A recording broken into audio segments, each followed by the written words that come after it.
حدیث نمبر 1318 1318 خا، اس حدیث کو روایت کرنے والے امام بخاری ہیں۔ عن جابر بن عبداللہ رضی اللہ عنہما، روایت ہے جناب جابر بن عبداللہ انصاری رضی اللہ تعالیٰ عنہما سے، ان اباہ توفیہ، کہ ان کے والد فوت ہو گئے۔ کن کے والد؟ جابر کے والد۔ ان کا نام کیا؟ عبداللہ۔ اور یہ کب فوت ہوئے تھے؟ غزوہ احد میں شہید ہوئے تھے۔ اور فوت ہونے سے پہلے انہوں نے جناب جابر سے کہا تھا کہ جابر، مجھے اس دنیا میں سب سے زیادہ محبت تم سے ہے، یعنی کہ نبی علیہ السلام کے بعد مجھے سب سے زیادہ عزیز تم ہو، تو میں کل کی لڑائی میں شاید شہید ہو جاؤں، اپنی بہنوں کا خیال رکھنا اور میرا قرض ادا کر دینا۔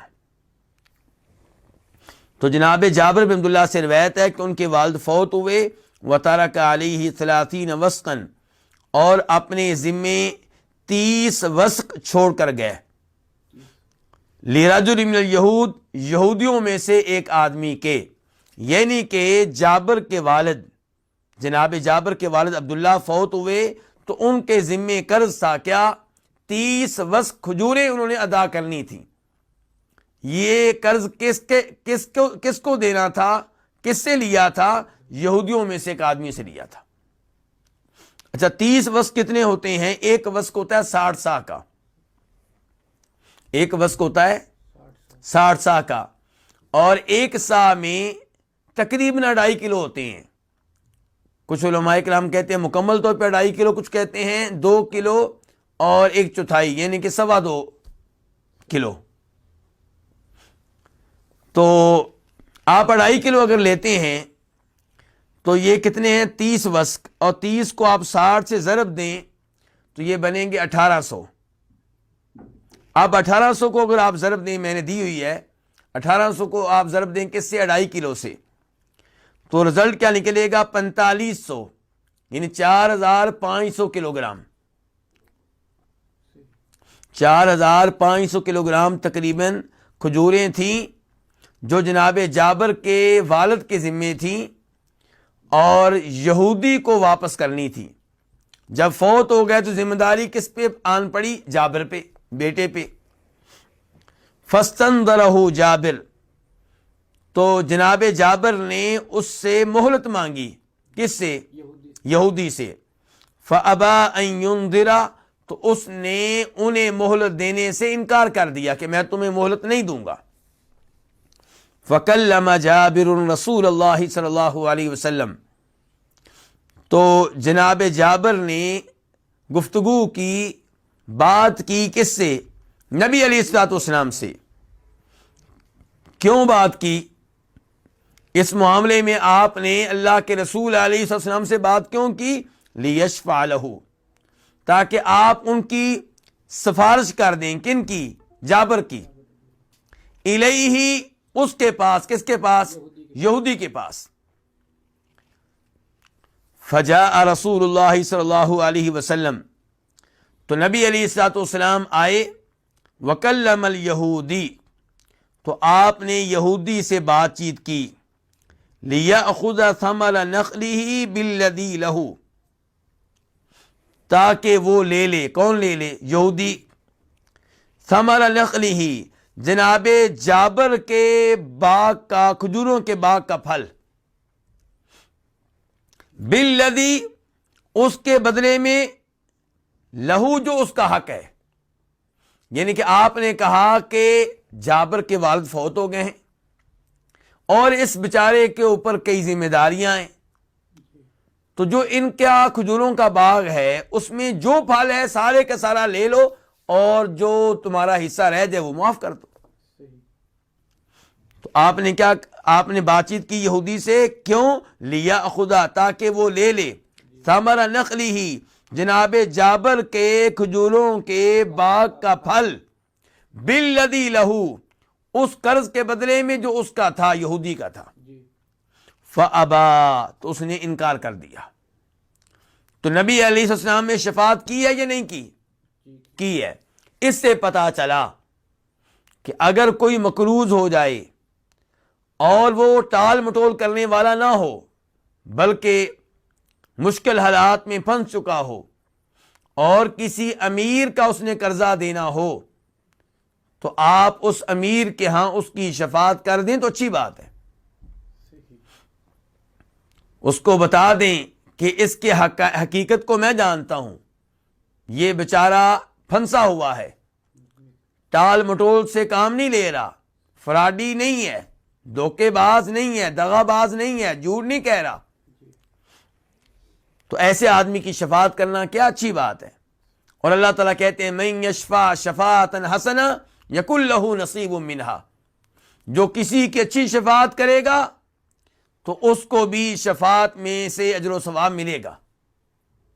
وَمَن يَشْفَعْ شَفَاعَةً سَيِّئَةً يَكُن لَهُ كِفْلٌ مِّنْهَا, لیکن یہ بھی ذہن میں رکھیں بری شفاعت کریں گے تو گناہوں میں سے حصہ بھی ملے گا. آپ کسی کی شفاعت کرتے ہیں کہ اس کو سودی بینک میں نوکری مل جائے, اس کو مل جائے یا نہ ملے, دونوں شکلوں میں دونوں صورتوں میں آپ کو بھی گناہ ملے گا. اور اچھی شفاعت کریں گے تو جہاں اسے اجر و ثواب ملے گا آپ کو بھی اجر و ثواب ملے گا.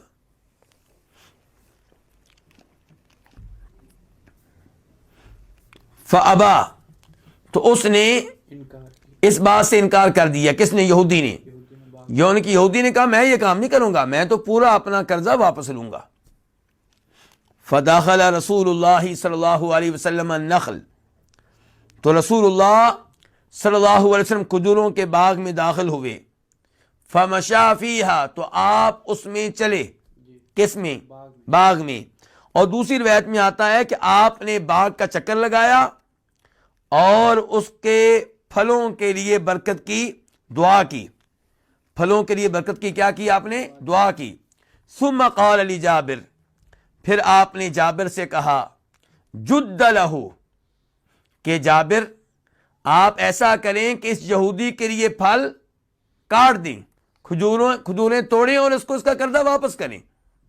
تو آپ نے جابر سے کہا جد لہ, کہ آپ اس یہودی کے لیے پھل توڑیں.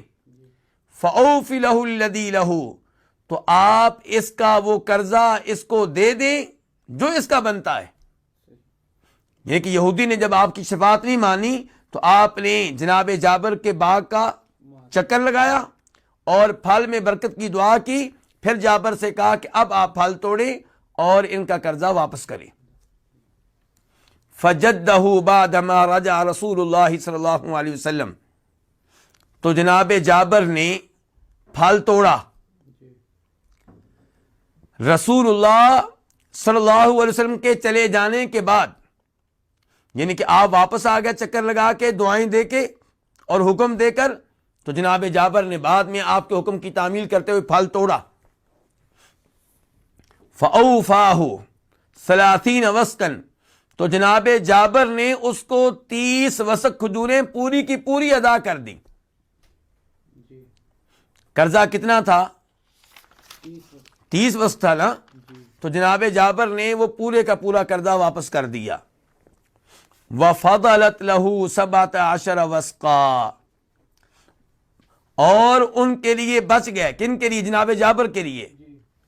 کتنے وسق؟ 17 وسق بچ گئے. 17 وسق کھجوریں باقی بھی رہ گئیں. کہاں یہ صورتحال تھی کہ جناب جابر بھی ڈر رہے تھے اور نبی علیہ السلام بھی جناب جابر کی شفاعت کر رہے تھے. یہودی سے کہہ رہے تھے کہ جتنا پھل ان کے باغ میں موجود ہے اتنا لے لو اور باقی اسے معاف کر دو. لیکن اس نے معاف کرنے سے انکار کر دیا. پھر آپ نے جناب جابر کے باغ کا چکر لگایا, برکت کی دعائیں کی. تو اب کیا ہے کہ 30 وسق کھجوریں جو قرض تھیں وہ بھی ادا کر دی گئیں, پھر بھی 17 وسق کھجوریں باقی رہ گئیں, بچ گئیں. وفضلت لہ, اور ان کے لیے بچ گئیں. کن کے لیے؟ جناب جابر کے لیے. کتنی؟ 17 وسق کھجوریں. اور 17 وسق کھجوریں بنتی ہیں 1020 سا, اور کلو گرام کے لحاظ سے 2550 کلو گرام. فجاء جابر رسول اللہ صلی اللہ علیہ وسلم, تو جناب جابر نبی علیہ الصلوۃ والسلام کے پاس آئے. لیخبرہ بالذی کان، تاکہ نبی علیہ الصلوۃ والسلام کو بتائیں اس کے بارے میں جو ہوا، یعنی کہ اے اللہ کے رسول آپ تشریف لے آئے دعائیں دے کر، تو اس کے بعد کھجوروں میں یہ برکت ہوئی، میں نے قرضہ واپس کر دیا، اتنی باقی بچ گئی، پوری رپورٹ دی، اور یہی رپورٹ دینے کے لیے وہ تشریف لائے تھے۔ فوجدہ یصلی العصر، تو جناب جابر نے آپ کو عصر کی نماز پڑھتے ہوئے پایا۔ جب جناب جابر آئے تو آپ کیا کر رہے تھے؟ عصر کی نماز پڑھ رہے تھے۔ فلما انصرف، جب نبی علیہ الصلوۃ والسلام عصر کی نماز پڑھ کر فارغ ہوئے، اخبرہ بالفضل، تو جناب جابر نے آپ کو ان زید کھجوروں کے بارے میں بتایا، ان کے بارے میں آگاہ کیا۔ فقال، تو آپ علیہ الصلوۃ والسلام نے کہا، اخبر ذالک ابن الخطاب، کہ جابر اس کے بارے میں آپ عمر بن خطاب کو بتا دیں۔ اخبر ذالک، اس کے بارے میں آپ بتا دیں کن کو؟ عمر بن خطاب کو۔ اب یہاں پہ سوال یہ پیدا ہوتا ہے کہ عمر بن خطاب کو کیا بتایا جائے اور انہیں کیوں بتایا جائے؟ ان کا اس معاملے سے کیا تعلق ہے؟ تو جناب عمر فاروق جناب جابر کے بارے میں بڑے پریشان رہتے تھے کہ جابر کے والد فوت ہو گئے ہیں، ان کے اوپر ذمہ داریاں ہیں، ان کے اوپر قرضہ ہے، کیا بنے گا؟ تو نبی علیہ الصلوۃ والسلام نے کہا کہ عمر تمہارے بارے میں پریشان رہتے تھے، یہ الفاظ میں موجود نہیں ہے لیکن یہ مفہوم بیان کر رہا ہوں کہ عمر تمہارے بارے میں پریشان رہتے تھے، تو انہیں بتا دو کہ پریشانی ختم ہوئی، معاملہ حل ہو گیا، بلکہ اتنی زیادہ کھجوریں بچ بھی گئی ہیں۔ فذهب جابر الى عمر، تو جناب جابر جناب عمر فاروق کی طرف گئے۔ فاخبرہ، تو انہیں بتایا، انہیں صورتحال سے آگاہ کیا۔ فقال له عمر، تو جناب جابر سے عمر نے کہا، لقد علمت حين مشى فيها رسول اللہ صلی اللہ علیہ وسلم، یقیناً مجھے معلوم ہو گیا تھا، مجھے یقین ہو گیا تھا جب نبی علیہ الصلوۃ والسلام اس باغ میں چلے تھے، کیا معلوم ہو گیا تھا، کیا یقین ہو گیا تھا؟ کہ لا یبارکن فیہا، کہ یقیناً اب اس باغ میں برکت پڑ جائے گی، اس میں برکت ڈال دی جائے گی۔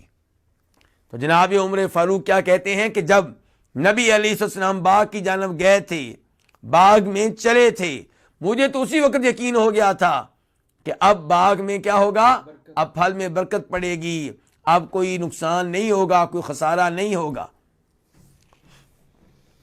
تو یہ عظیم حدیث، اس سے کئی مسائل معلوم ہوئے، ان میں سے ایک یہ کہ اگر کوئی واقعی ایسا مقروض ہے جو تنگ دست ہے، جس کے حالات خراب ہیں، جو قرض واپس ادا کرنے کی استطاعت نہیں رکھتا، تو آپ اس کی شفاعت کریں تو اچھی بات ہے۔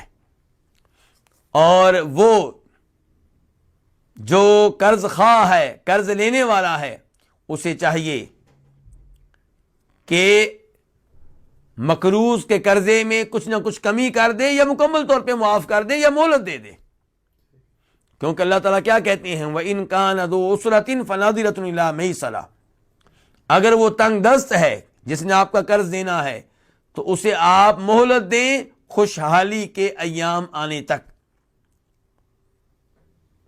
وَأَن تَصَدَّقُوا خَيْرٌ لَكُمْ، اور اگر تم اپنا قرضہ صدقہ کر دو، معاف کر دو، تو یہ تو تمہارے لیے بہت بہتر ہے۔